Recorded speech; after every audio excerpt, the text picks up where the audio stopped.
FASTER PUSSYCAT lead vocalist Taime Downe opens up about his fiancee's death. This is the Rock and Roll Weatherman. My name is Sean Morrison, and he says he loved the hell out of her. He was on an appearance on May 30th, 2025 with Sirius XM's Trunk Nation with Eddie Trunk. He opened up about the death of his fiancée, Kimberly Birch, who was reportedly seen going overboard from the Royal Caribbean Ship Explorer of the Seas during the first day of this year's edition of the 80s cruise, which is unclear if she fell or jumped. They were in a relationship for nearly a decade. He was speaking about his current emotional state, considering the fact that they just launched a U.S. tour. He says it's a roller coaster. He's hanging in there. He's just taking it a day at a time. And everybody thought going out on the road and doing what he does and being with his family, it says doing what I do and being with my family and my band would be good for me.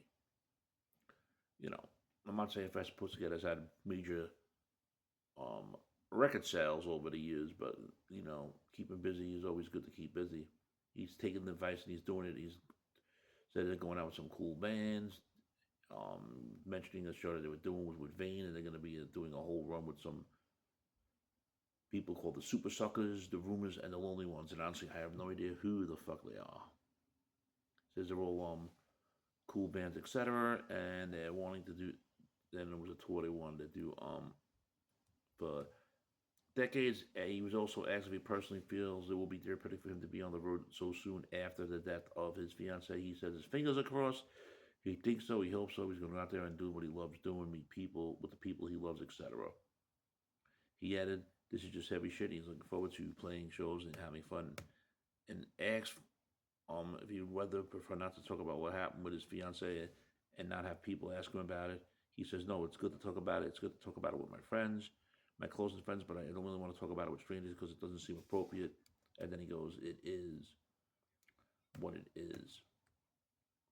Friends, if you're not subscribed to the Sean Morrison YouTube channel, please do so. Everyone else out there, subscribe. We thank you very much for the continued love, honor, and support. It's greatly appreciated. Taime Downe went on to say there's no chance of his fiancée's tragic death jeopardizing his sobriety, as so some people have expressed their concern that he will go back to drinking after witnessing such a devastating event. And he says what happened with Kimberly too was alcohol and prescription related, so he blames the alcohol and pills on it. There's no way he says he'll touch booze. I'll give Taime for that. For him, it's just completely disgusting in his brain.